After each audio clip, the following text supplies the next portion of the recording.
I'm very happy to be here because it's my first FOSDEM, so it's a very nice one. And I also would like to thank Surzi for the whole organization of the dev room. So I will talk about how to build an automatic refactoring and migration tool. But first, who I am. So I'm a software engineer, basically, and I work in a consulting company, and I will talk about that just after.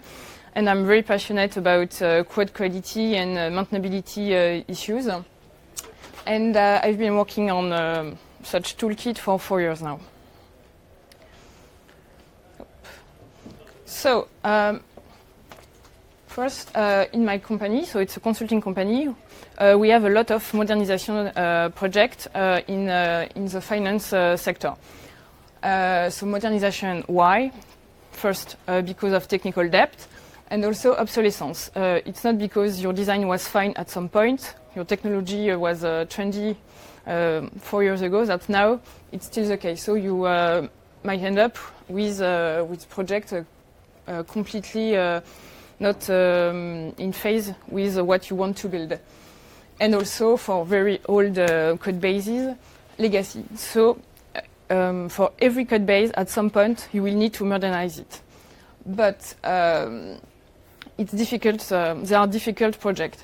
So if we take the financial sector, usually it's a really huge application, more than 1 billion of lines of code.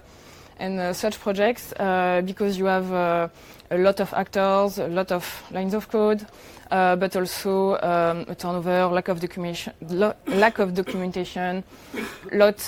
of different languages, you end up with really costly and long projects. 10 billion at least, usually, and 3-4 years.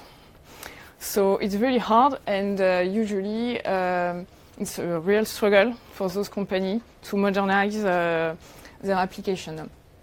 And for instance, in production, today we have like 3,000 billion of lines of code running, and just for COBOL, it's 200 billion of line of code running. And COBOL, it's not that new, so it's code that you need to modernize one day. So it's a real issue, and developers are not equipped enough today. So we have to do something.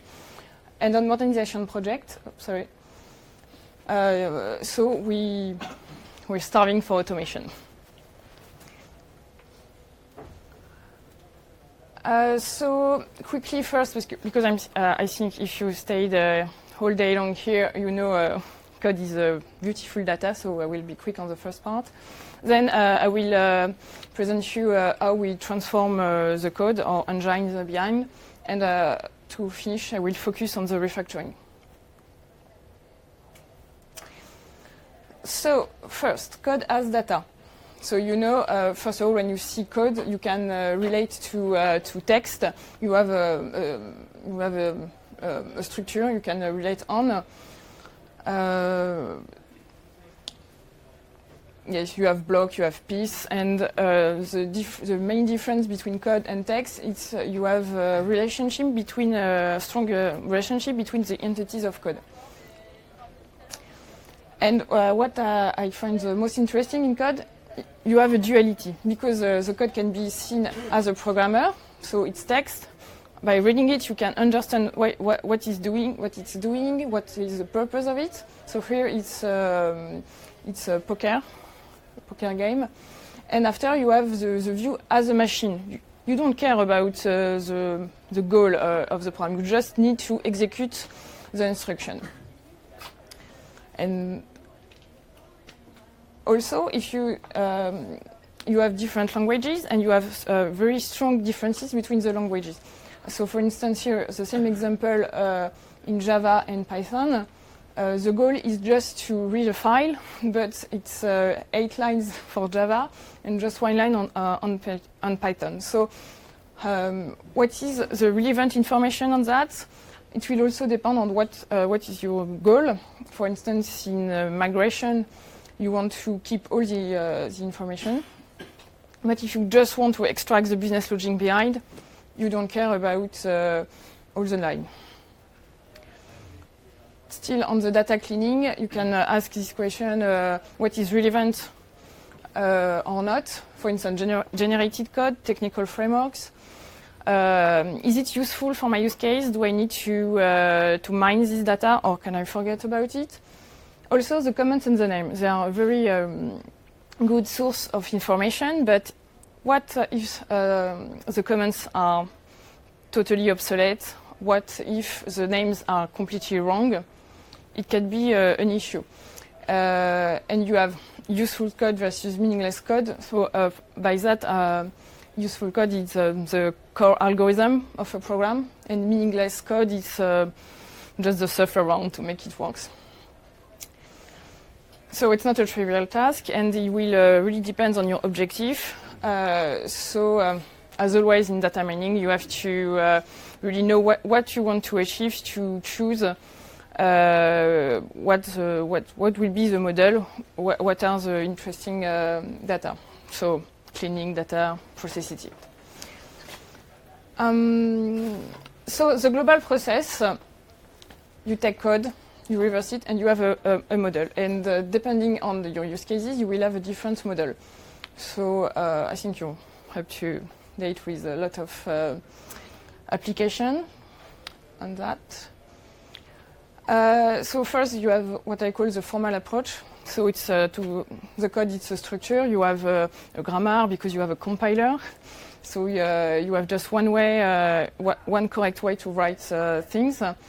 So thanks to that, we can extract the structure and all the relationship on the code and the modelization as a IST. It's always good to dig information, and you have a lot of tools existing with this approach, but you can't understand what is the code, what was the intention of the developer behind, and it's really hard to extract the business logic with just this approach. So after you have the natural approach, so now the code it's just a simple text, and you can extract the natural language element. But even if you're able to extract the business logic behind, you still have a lot of ambiguities that are hard to resolve. Also, you have an infinite vocabulary. We all know as a developer, we all have different personal convention to name variables. Sometimes it's for the same word, you can have the shortened version, the long version. So at the end, you have an infinite vocabulary, and especially in the financial sector, but not just this sector, usually you have a lot of applications in different languages interacting with each other. So you have to take care of that. And also sometimes it's not even understandable by a human. So how you make the computer understand it. So after we have the hybrid approach, so it's a bottom-up process. You extract the structure first, and then you consolidate the meaning by adding, by understanding the code. So if you understand what a method is doing and what another class is doing, if one is calling the other, you can have a high level of comprehension, of understanding. So we are all here today, so we know that it's still a young, yes, it's still a young on this field, and you have a lot of application, but we still need to create new algorithm to treat code well. So what we do in my company, it's modernization. So it's refactoring and translation, basically. So based on that, what we wanted to have as a model is the most important. It's to have the link between the entities of the code. Because if you want to refactor a method, you need to change everywhere where it's called.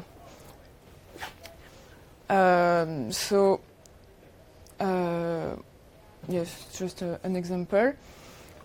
So we have a reverse engine. So we start with the parsing. What is interesting here, we have a first step as a scan, because you can have a project file, like CS Proj or Eclipse Proj, and we need to understand that, because in a legacy code base, not all the code is referenced by those projects. So there is no need to analyze and understand the dead code. So it's really important to know what is really used. And we have some because yes, I forgot to mention that our model, it's language agnostic. It's because we do a lot of different projects. We have a lot of different languages. So it was really important for us to have a representation for all the different languages, to avoid rewrite all our engines for each languages. And so for that, we have some post processes to make the code more general. For instance, you may have between languages different paradigms that doesn't exist in another one. So you need to transform it to have a language agnostic model. And after, we have solving and binding part to retrieve all the interaction within the code base. So here it's an example of an output of our model. So you can see, for instance, here foo bar. You have a reference on it where it's yes, bar. Sorry, here it's a call, and you have here the link. Also, it was very important to have a query system on our model because to apply refactoring, first you need to detect what is wrong within the code. You need to be able to quickly go to what you want to change, what you want to transform. So we have a complete query system with analytics tool. So it was really important. So our toolkit. So you have the reverse engine. Today we handle Java, C#, C, C++, COBOL, also VBNet, and all stuff like that. And after, on the model, you have the refactoring engine. So here you have all the transformation on the code. And after, because you need something that compiles, you need to regenerate the code. So you can do it in the same language if you just want to reduce the technical debt, or you can generate it in another language if you need to translate it. It's also interesting here about the language agnostic model. It's thanks to that we are able to transform the COBOL in a modern object-oriented program very easily, because all the complexity was in the reverse engine. So the level of transformation you need to be able to have a good generated code is not that high. So here, for instance, an example of code from C++ to C#. So, for instance, here you have some pointers that have been translated. What is also interesting if here you have a change of a dependency. For instance, here you have compare no case, and it was translated by to upper compare to.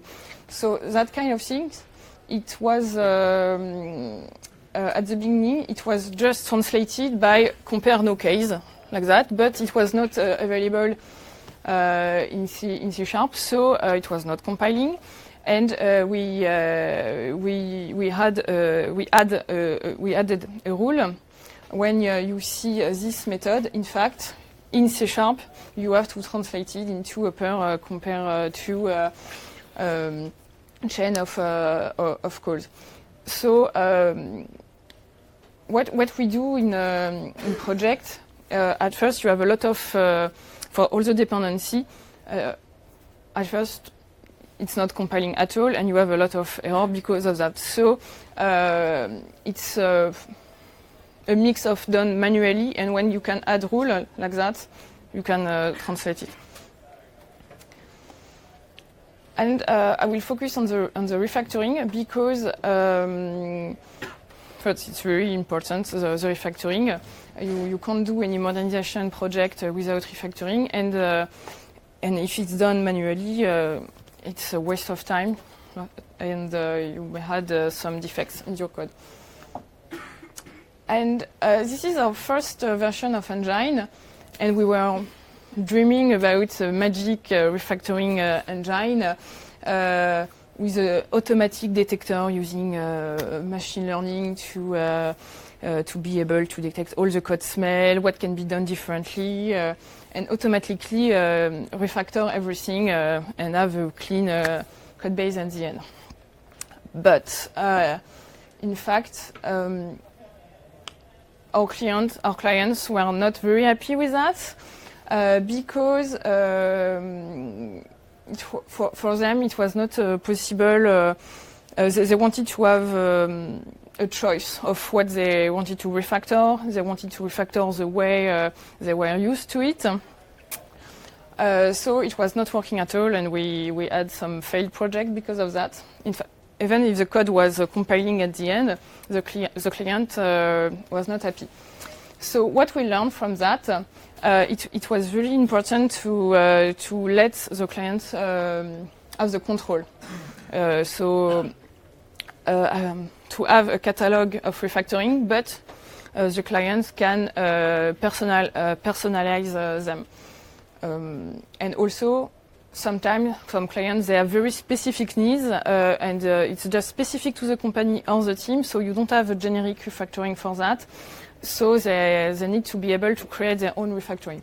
And also, no big bang is crucial application, and usually it's 3-4 years, and you can't do it one time, and also because you don't transform the code without unit test, and usually they don't have unit test. So they really need to keep the control and do refactoring class by class and so on. But they still wanted to have the possibility to industrialize something. If they wanted to change, for instance, a dependency, the first one time they need to change the dependency, they can create a refactoring for this dependency and then apply it to all the code base. So this is our second version. So you have a detector with a catalog of code smell. Then you have a remediator using the refactoring catalog. And from that, you can create a plan of refactoring and then apply it. What is interesting here, it's because of this structure, you can add very different way to detect the code smell in your code. For instance, we can use the input of Sonar. We can use we have already some methods and way to detect things. But you can create and have different algorithms. Really, you can add something very specific of your use case. And it's the same for the refactoring.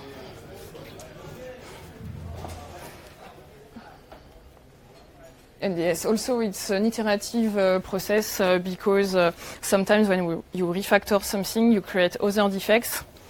So now we have a loop for that. And it was a shame for us, but when we started this project, it was 6 years ago, we wanted to put machine learning everywhere. But in fact, because of the constraints I said before, it was really hard to implement, and also because of some specificities of the banking sector. First, each time we had a client project, it was like 3 months, something like that, just to be able to see the code. A lot of DNA to sign. So it was really, very hard.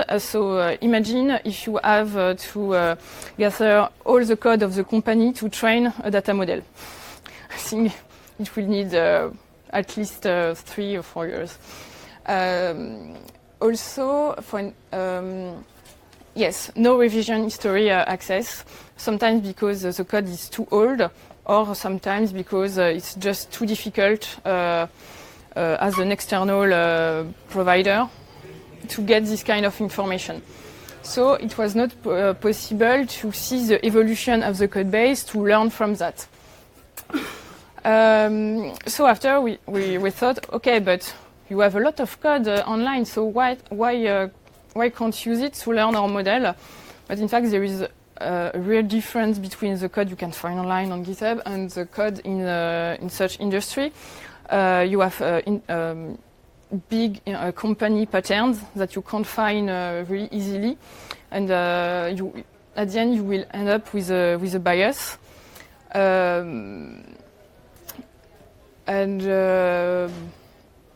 Also because we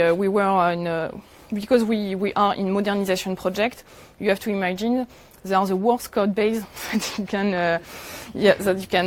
can see. The legacy is really huge, and you really have to change everything. So you have nothing within the code base that you want to keep like this. This kind of project, you have always to change the architecture, and you can't do that automatically. So you have to always mix the both aspects, and especially on legacy code, nobody agrees on what is good, what it is to keep. So in fact, it's really hard to just to train a model on that. So that's why we implemented first a lot of algorithm and heuristic not using machine learning because of this constraints. But now, because we have we have an engine like this with all the different modules very separate. It's now possible for some small use case use machine learning, and today it's our current state. So we created this, so our clients could be happy because we do a lot of projects and they are successful. But now we want to go further, and I hope to see in a few years a lot of different engines using machine learning. So in conclusion, if you want to start with the sector, don't start with financial ones. And yes, and for me, it's really the beginning of a new era for the developer, and to give the developers the tools to be able to modernize, change the code without the big pain it is today. And that's it for me. I had a demo, but I have not enough time to do it. But if you're interested, 5 minutes? Okay. We can do it quickly.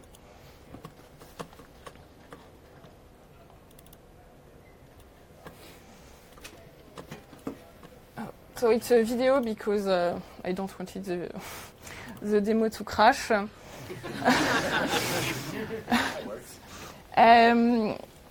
So it's open source code. It's an example. It was made for non-technical people, so it's really the code is not that complicated. So here it's in this. I want to scroll, but no, it's a video. It's really disturbing.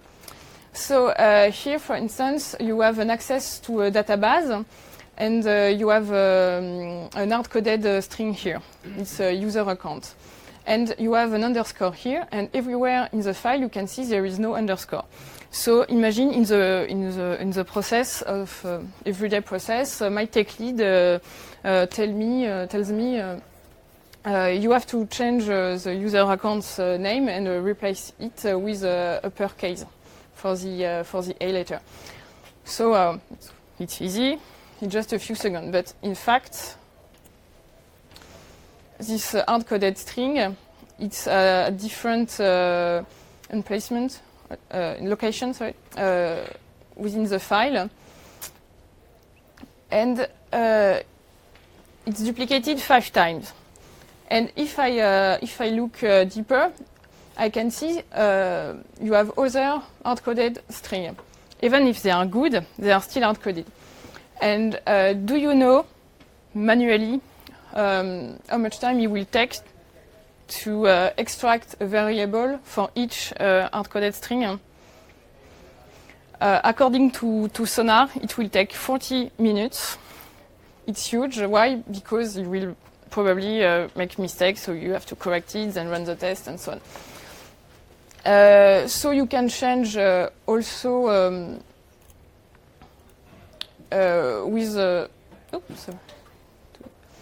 with your editor. You can use refactoring tool, but you will have to do the refactoring 5 times. For each time, you have a different duplicated string.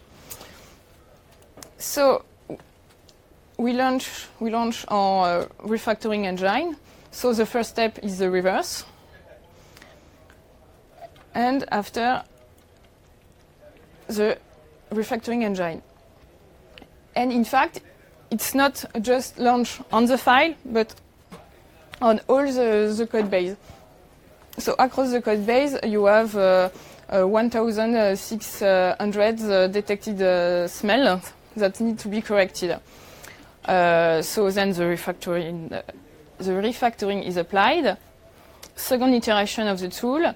And by doing the refactoring, we added some duplicated data code smells. So we merge them in a second step.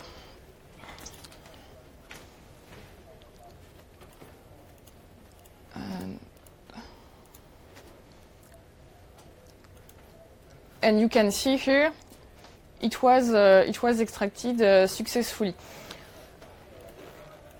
But if you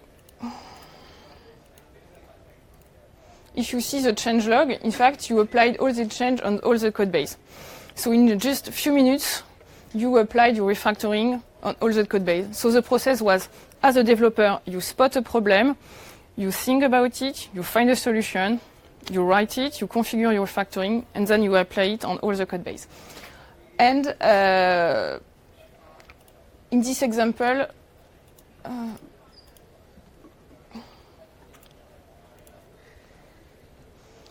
the name is not really meaningful. So after we have policies that you can configure, for instance, to try to guess a name for the variable, or other policies you can have, for instance, extract only the hard-coded string that are duplicated more than 2 or 3 times with a minimum of 3 characters.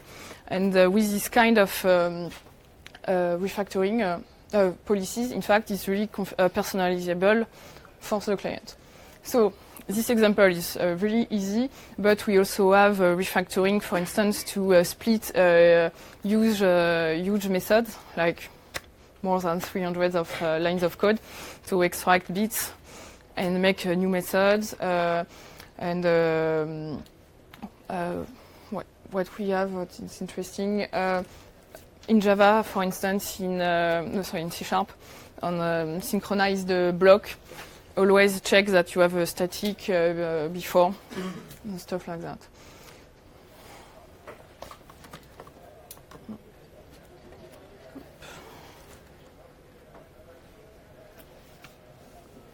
And that's it for me, so sure.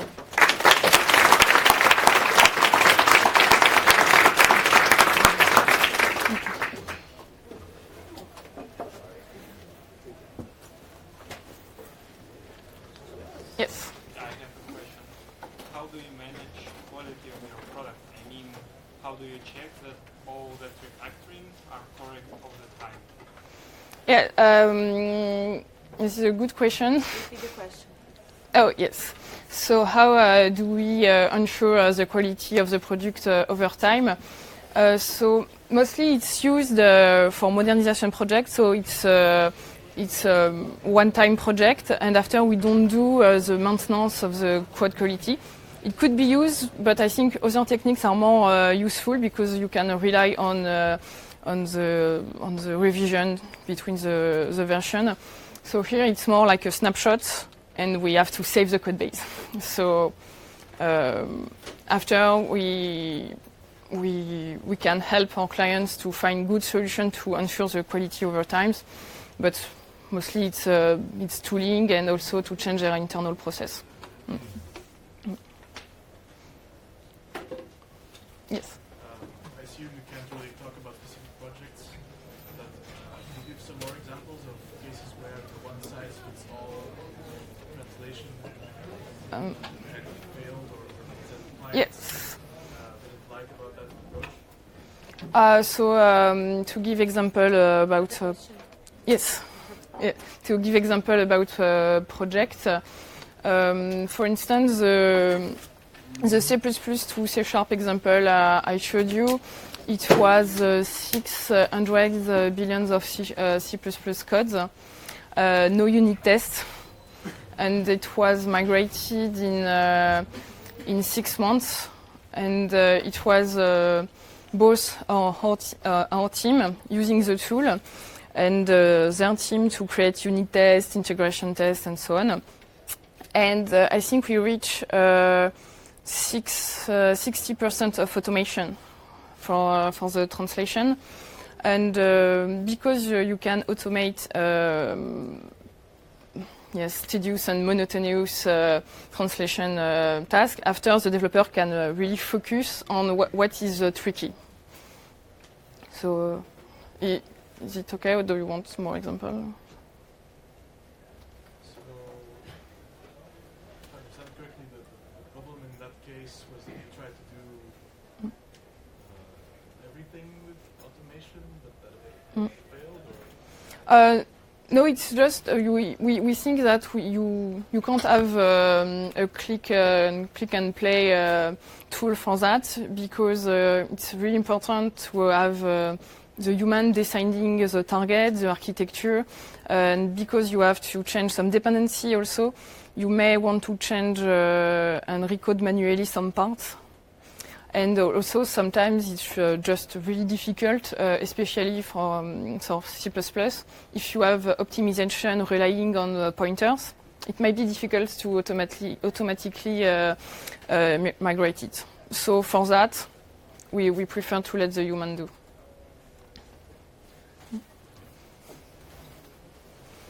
Yes. A general question on MLM software.